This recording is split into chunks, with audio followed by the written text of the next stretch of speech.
Hi guys, it's me, Dr. Vidya, and I am here for this week's masterclass.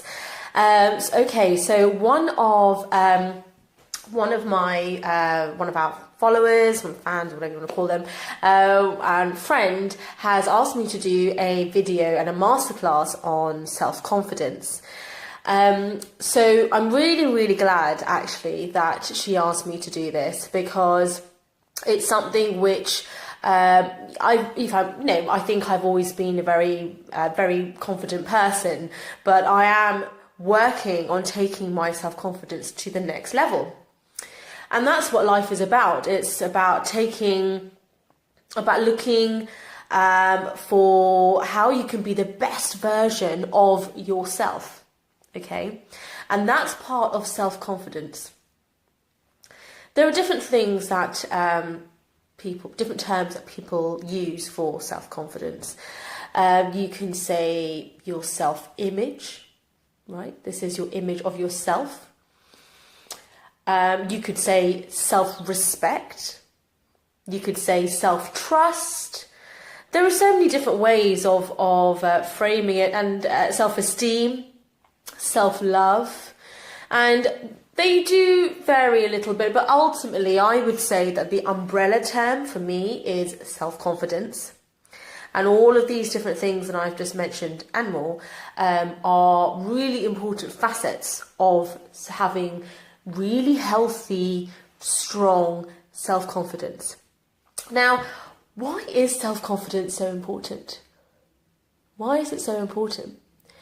Because the reason why is the most important relationship you will have in your whole life is the one that you have with yourself. It's not your marriage. It's not with your other family members. It's not with your children. Those are important, of course, but the most important is the one that you have with yourself. And that's key, because how you treat other people will be dependent on how you treat yourself. Okay? How you treat other people will be dependent on how you treat yourself. So let's just break that down a bit, okay? How I let other people treat me, okay, will have a big impact on how I'm going to treat them, and vice versa. This comes down to being accepting of behavior which you actually should not be accepting.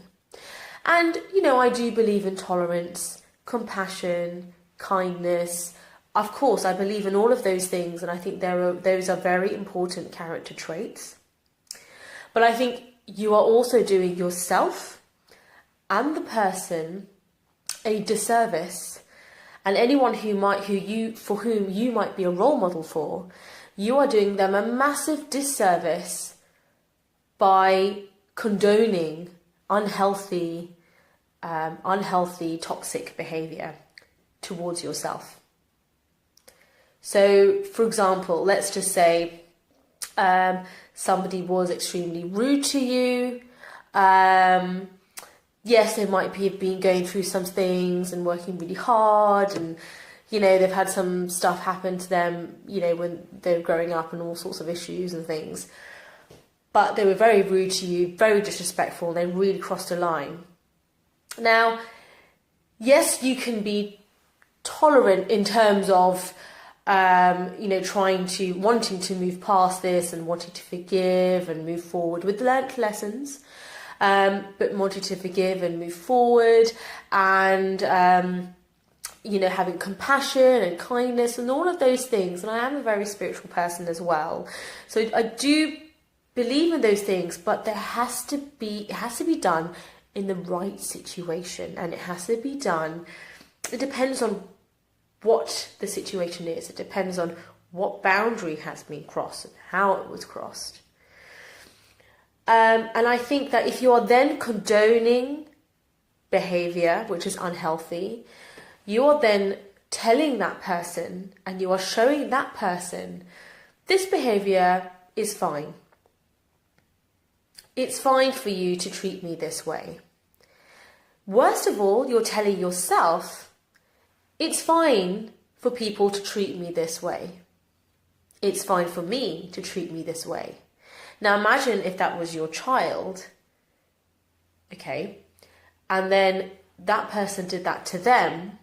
It's exactly the same as you telling the child, it's fine. It's fine for them to do that to you.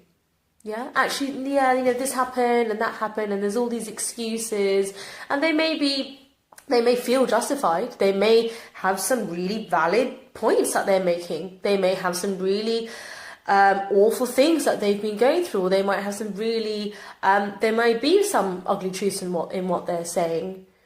There might be an element of that, but it certainly does not condone certain behaviours and treating people in a certain way and crossing certain boundaries.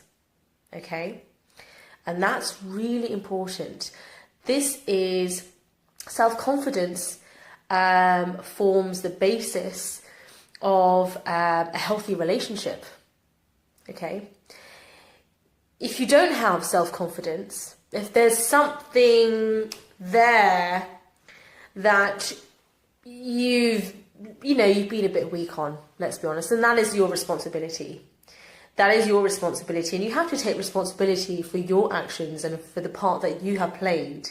Doesn't necessarily mean that you are to blame, because I personally believe that only weak people blame people, but it's the strong and the wise and resilient who actually look for the learned lessons, heal, and then move forward without revenge and resentment, which are unhealthy, toxic behaviours. Those behaviours are normally done by people who are very weak and small-minded, because trying to grow and learn things about themselves on that journey of self-awareness in the school of life, learning some ugly truths about themselves and life, and how to manage situations and self-regulate their emotions, etc., that is really, really hard to do. And some people, unfortunately, aren't cut out for it, or they just, I take that back. Everyone is cut out for it. It's your choice. And some people have decided that they want to be a victim, and you don't have to be like that. So this is why self-confidence is really important, because actually it affects what your relationships are like. And this is all relationships with your family, with your partner, with your children. What are you teaching your children? Okay, what are you demonstrating to them of what is okay in terms of how you can be treated and how you treat other people? And what are you teaching them about how when somebody is very negative towards you and disrespects you, and how you handle that situation? Notice how I didn't say react. Well, you can choose your reactions, but the point I'm trying to make is that sometimes you can feel really justified if someone's really hurt you, okay? But only a small child or someone who really hasn't done much personal growth reacts. We all do it. We're all human beings. Okay, I'm not perfect. I'm not saying that. But what I'm saying is it takes a really resilient and emotionally intelligent person who is self-aware of all of their weaknesses and strengths. But it takes that person, it takes a lot, and it takes real character to actually step up and say, do you know what? Yes, it was wrong that this person did this, and I need to speak to them about this. But there is a way of doing it. Okay, now let me tell you something. You are the architect of your life. You decide how it goes. I believe in law of attraction, spirituality. I believe in all of that. I believe in God. That's a personal thing. Whether you do or not, peace out, that's fine. Not here to discuss that today. But I do believe in those things. However, I believe very firmly, and also psychology does show, that you are in control of your life if you choose to be. We all do have this inner power. You can call it different things. You can call it intuition. You can call it self-confidence, self-esteem, self-trust, self-love, gut instinct, whatever you want to call it. But we all have that inner power. And what many people do, and, you know, I've been guilty of it in the past as well, but many people do sometimes, and often without realising, is that they hand over that power to somebody else. In letting somebody treat you badly, in condoning unhealthy behaviours and letting it go on, you allow it to fester in a relationship, or you allow it to fester in that person as well. So you're actually doing that person a disservice, especially if it's someone who maybe, you know, sorry to say it, it's no nice way of saying it, but doesn't have much self-awareness. You know, they might think they're God's gift, and think that they're right in all situations, and maybe they're one of those people who are quite controlling in their personality. You know, you can get some people who have quite narcissistic personalities, and certainly with that cohort of people, it's certainly very difficult to try to, you know, forbid to correct their ways, you know, or point out things, because the personal growth journey hasn't really gone very far, you know, and that's how you will excel in life and be successful. It is when you learn from your mistakes. You don't then beat yourself up about it. You don't forget about it, but you understand, okay, so this is how it should be. This is the situation. This is how I dealt with it, which was clearly, I know now, not the right way to deal with it. Might have had noble intentions, etc. This is not how to deal with it. You make amends, apologise, and, you know, sort all of that out, and then you learn. Right. So, how should I have dealt with that situation? You know, and take control of your life. You know, take responsibility. That's what self-confidence is about. It's that I can do this. And that's taking responsibility. So you read books. I've got a great book here. I wanted to show you. I'm going to do a book review on this. So Maxwell Maltz, great guy. Used to be a plastic surgeon. I think this was written, I believe, initially in the 1930s, 50s. I'll check, and I'll put that in the book review. But Maxwell Maltz was a plastic surgeon, and he found that he would be doing operations for people who felt they did have some sort of disfigurement, but it wasn't something, you know, outrageous in his opinion. But it affected them so much, it really got down to the core of their self-image and their being, that it affected every aspect of their life. And they genuinely believed, if I got my nose fixed, or if I got my ears pinned back, or if I did this, or if I did that, then it would solve everything, and it would massively improve my life, and it would, you know, they believed that was holding them back.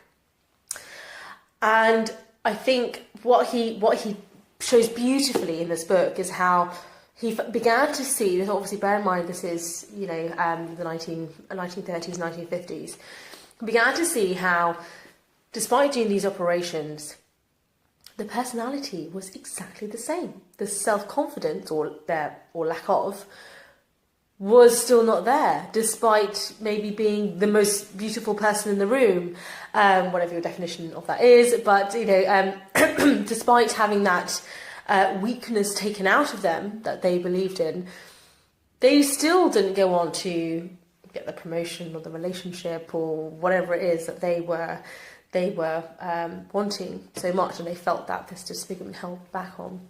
And he actually ended up becoming really interested in the psychology behind this, and the psychology of self-image. And actually, it's not about what other people think. You know, I respect your opinion, but no offence, I don't sort of care about what you think of me. Now that might sound horrible. Doesn't mean I don't care about you. Doesn't mean I don't care about other people or anything like that. What I've learned a lot about, especially from this book, and obviously life experience, is that everyone has their own standards. Okay? Everyone has their own standards. There's no right or wrong. But, well, there's obviously what is correct behaviour. But generally, everyone has standards, okay? Now, your standards are going to be different to mine. And if you try to live up to my standards,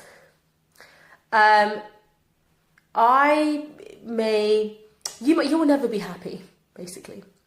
And the same vice versa. If I try to live according to your standards and what your opinions are and what you think of the world and of me and yourself and everything, I will never be happy. Because this is to do with the inferiority and superiority complex, which Maltz talks about. And essentially, there is no one who is superior. It doesn't matter what title, position, how much money in their bank account, doesn't matter. There is no one who is superior to you. There is no one who is inferior to you. You are just, guess what? You. That's it. You are just you. I am just me. And that is it.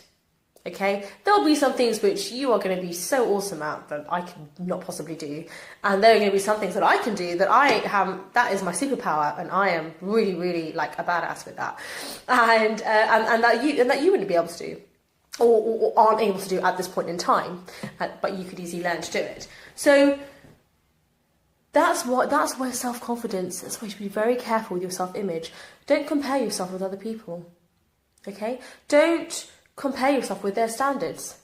If you want to go and do something, but then you worry so much about what this person might think, they may well not condone your whatever it is that you want to do or get approval, because that's not how they think. They've got a different set of experiences that they've been through. They've got a different reference point, so it's never going to be exactly the same as other people. And that's why you have to be really careful that you only ever compare yourself with yourself. Okay, you are your competition. I want to be the best, truest, most authentic version of myself, reaching my absolute fullest potential in this lifetime. I want to leave a legacy. I want to impact millions of people globally. I really want to be serving people, videos and products and everything that I'm doing. I really want to make an impact in that way. But there may well be people who look at what I do and think, what's she doing? And not respect it or not like it or write horrible comments or want to bring you down. I haven't had that, by the way, actually, but but I'm just saying that could easily happen. Now, should I let that get me down? Why? That's their opinion, which they're entitled to. And I would be doing myself a disservice my children, my son who's watching me, I'd be doing them a disservice in being a role model to them by allowing that to affect me, by allowing that to affect my self-confidence and think, no, maybe I shouldn't do these videos, maybe I should just leave it, and what am I doing? It's just so silly. And actually, I think that's when it's extremely toxic, because you're then handing over your power to somebody else. Do you see what I mean? And then they are then controlling your life. You are then no longer the architect of your life. Okay? At that point in time, you are no longer the captain of your soul. You are no longer the master of your mind. You've given that power over to somebody else. And that's what self-confidence is. Self-confidence is ultimately self-love. Now, I know all that sounds a bit woo-hoo, but with self-love and, mindfulness, meditation, all of these things, I know that there are a cohort of people who feel, oh gosh, it sounds so selfish, you just think about yourself the whole time. Well, yeah, that's one of the most important relationships in my life, okay, and everything is basically based on what I think of myself. If I've got a very poor self-esteem, or, I'm not going to do very well at my job, am I? I'm not going to do very well as a mother. If I don't think much of myself, what messages that I'm giving my son. So actually it's really important, and you are doing yourself a disservice by not focusing on that relationship. Doesn't mean everything is important in life. Obviously, the relationship with your children, your relationship, your career, everything is important, your spirituality. But that is very important, the relationship with yourself. And people just don't think about that. at all. And that is what self-development is. It's you're focusing on yourself, you've identified that there are some weaknesses, which we all have, and you're working to really overcome those weaknesses and difficulties as much as you can to achieve mastery, in this lifetime. And we are so lucky, because we live in this amazing age of information. There's free information everywhere, or extremely accessible wherever you live in the world. There's like videos like this that I'm making. There are books. You can go to the library, read them for free. Podcasts, inspiring, positive music, videos, and there's just so much. People, lectures, seminars. There's so much that you can do to really change your life. But ultimately, the choice is yours. Okay, it's not my choice. It's not up to me to change you. It's not up to your wife or husband to change you. It's not up to your mum. It's not up to your child. No, it's up to you. You have to take responsibility. You need to be self-aware. Okay, you need to stop this. It's important to have self-esteem, but having an ego, now that's very dangerous. Why is that dangerous? Because you will then never grow as a person. You will never grow. You will just stay in one place. You will stay stagnant because you cannot possibly believe that you've done something wrong, because you're so resentful of things that have gone wrong in your life, because you're giving your power over to somebody else, to negative people. You're giving that over to somebody else so that you will never be happy. And people who have those toxic emotions are normally having low self-esteem. They've got some insecurity. They basically are, those people who will just never be happy. It's almost like they love to be miserable, because that's become it's become a habitual emotion for them, so that they no longer feel comfortable without resentment. Sounds bizarre, doesn't it? But they almost need that resentment. They need to be having other people working really hard to make them happy, so that as soon as they stop doing that, then it's like that person owes them something, or they become resentful towards that. What happens after a while is they almost start looking for evidence of it. They almost start looking for, oh, but you didn't do this and you didn't do that, and I did this, and it's this real sense of entitlement. So don't be that person. Don't be that person. It's a very miserable life. No one wants to be around them. No one wants to be with them, and it's just a very sad, state of affairs.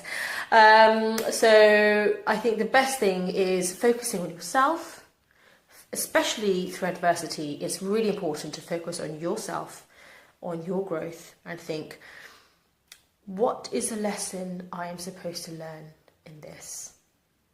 Why is this happening? You can think about it from a spirituality, law of attraction point of view, that I'm being tested in some way. Maybe I haven't learnt the lesson before, so now it keeps happening, and in a stronger and stronger way. So in order to make me change my ways, to make me learn a lesson, we all go through it, and that's life. So you can think of it in that way. You can think of you can reframe your language. Be very careful how you talk to yourself. Be very careful of the words that you use. Be careful with our children. Why? Because they copy what we say, and they learn that this is normal. They learn that, oh, this is how. If you swear in front of them, they think, oh, that's normal to swear, and they start doing that as well. So in the same way, you better be careful how you talk to yourself. Okay, because your subconscious mind is listening. Your subconscious mind doesn't know reality from a visualization or from imagination. It actually doesn't know the difference.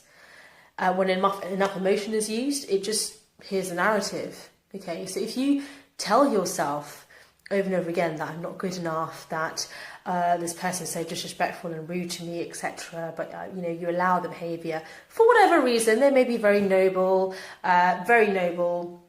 reasons, but ultimately you are still allowing that disrespect and unhealthy, poor behaviour. Then you are telling yourself that is okay, and over time you start to allow that behaviour. You start to just believe that that's what you deserve. And you start to almost you start to almost give out that energy. You know, you do start to give out that energy. You know, you can feel the energy of somebody who's very confident when they walk into the room and they're smiling and they're genuinely smiling. It's not fake. They're genuinely smiling. They're genuinely having a good time. They really don't care if they're going to stand there all night by themselves.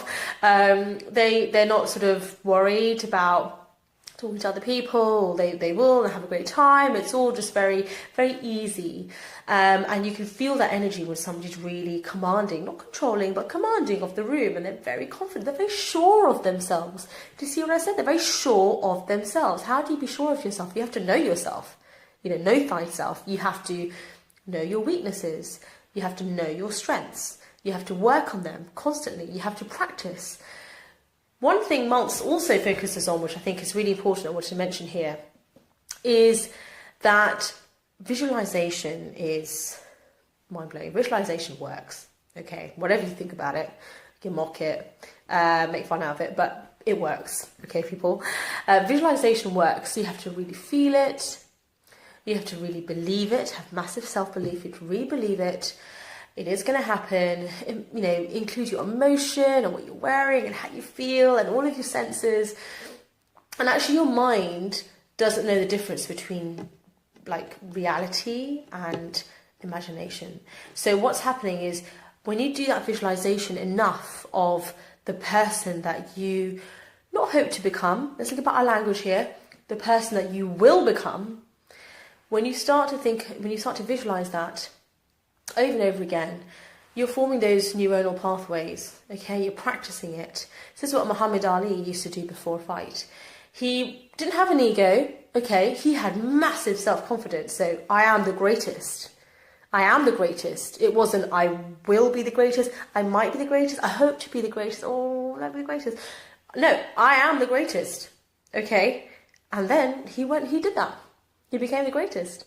But when he did it, it was with a very, it wasn't with an ego, it wasn't with pride in a negative way. You know, you loved him for it, and it was a very, very kind of sweet, endearing sort of energy, about him. And what he would do is before a fight is he would sit down and he would visualize the fight. He would visualize the fight, visualize the person in the boxing ring, and imagine every single punch, undercut. You know, he would imagine it all, and he would imagine exactly when the opponent would get knocked out. He would imagine exactly how did they get knocked out, exactly how they felt. He would imagine every single thing, and then he would imagine that he was winning and how it feels and how great it feels. And often the fights happened exactly in that way because his subconscious mind had been through it already, even though in reality it hadn't happened. But its subconscious mind didn't know that. So his subconscious mind was sort of, I've done this before. This is therefore a possibility because it's been done before. So what's the problem? Okay, it's the same thing before you're going to do public speaking or before you're going to have a difficult conversation or whatever it is. You know, surgeons do this before operating, and it's being encouraged. You know, you visualize, you imagine what you're going to be doing, and it helps the mind. You know, it primes the mind, and you're giving it a rehearsal. Okay, and you do that enough times. Well, you know, you're mastering your mind, and there's these amazing techniques that you can use. This all comes down to self-confidence. It's self-belief. Okay, now you can have some people who will sort of say to you, "Oh, come on, visualization, meditation, mindfulness, really? Okay, fine. Yeah, you go and write in your journal." Now, that's fine. If they don't want to do that, that's fine. They don't have to do it. They don't have to They don't have to take part in that. They don't have to do personal growth and self-develop. They can stay where they are in life. But then they mustn't complain. Sorry. But that's part of self-confidence is, thank you very much for your opinion. I really respect your opinion. Peace and everything to you. But I'm going to do it anyway. And having that self-confidence and doing, you know, you're the architect of your life. You do unapologetically what is going to serve you well. Okay? You never give over your power to anybody else. You are the master of your thoughts. And if you think you're not the master of your thoughts yet, then work on it. Read books. Go on courses. Do mindfulness meditation on self-esteem and confidence. Do visualization. Do gratitude journaling. There are so many things that you can do. YouTube is free. Just YouTube it. There are so many resources if you choose to do it. It's not easy. Okay, it is hard work. But instead of watching Netflix, do this. This is what's going to change your life. Okay, this is what's going to really change the outcome of your life. So why not watch one less Netflix episode per week or per day or whatever? I don't know, because I've actually stopped my Netflix subscription now, and I now watch YouTube videos on whatever it is I'm working on, like self-confidence or personal growth or related to my business or medicine, or I will be reading a book or listening to Audible. I'll really be working on something which is making me better. Of course, I watch things for entertainment too, but to be honest, recently in the last, I would say the last 3 months, 3 months, maybe 6 months, I haven't watched any Netflix, watched any other type of TV. I've been to the movies. And I'm not saying, I'm perfect or anything like that at all, but I genuinely enjoy it. I think once you start this journey of self-growth in this school of life, you realise, God, there's so much to learn. And it becomes like you just, once you've got your appetite, you want to learn more. You want to become more of a master of your mind and of your life. And you become so confident and in awe of your mind and of yourself that you think, wow, there's so much that I could achieve if I put my mind to it. And it's, actually I want to spend this evening like, oh, sorry, you're not free to meet up. Okay, that's fine. Actually, I've got all this stuff I want to do. So, watch my videos and working on things and projects and all of these things which I can feel inside that I'm growing as a person, and it becomes addictive, So self-image, self-confidence, self-trust, trusting yourself, massive self-belief. None of this I hope, I will, one day, stop all that language. I am, I can, and just watch me. It's happening. It's happening now. Affirmations, all of these things are amazing at helping you, and you need to focus on that, to prime your mind. Now look, there's more I can talk about with self-confidence, but the biggest thing I would say is this is your life. Do not hand over your power to somebody else. Never do that. Always ensure that you treat yourself with the utmost respect, with the utmost love and compassion. And sometimes that means you have to have a lot of discipline for yourself, and you have to have a tough love approach for yourself. Doesn't mean you beat yourself up, but you're actually being quite firm and very strict with yourself, and you're not backing down, you're not wavering. Okay? And that's part of self-love.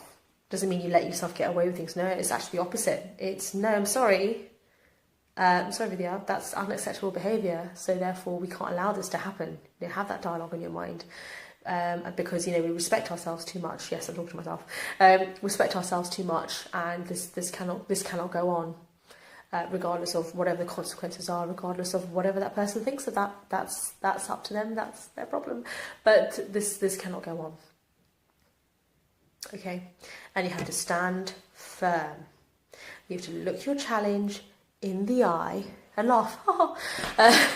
But you have to really stand firm and stand strong. You can use archetypes, such as the best archetype I like to use is that I'm a warrior. And I feature that a lot. A lot of my followers will know that I am a warrior. I'm not going to be like a warrior. I don't hope to be. I am a warrior. I have an inner warrior. And my inner warrior is called Athena, who's wise and strong and doesn't necessarily, it's not about violence, but this is really about being a master and taking on any challenge and having no fear at all. No fear at all. It's only solutions. There are no problems. There are only challenges and solutions. And I am overcoming everything. And I'm learning, and I'm constantly becoming more and more and more, amazing and more authentic version of myself, because I'm really working hard on myself. So really focus and, hone in on those things. Don't care about what other people think. Not in a disrespectful way, okay?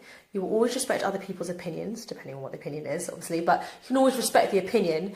Don't get angry, okay? People who get angry and lose their temper, that's what a child does. It's a temper tantrum.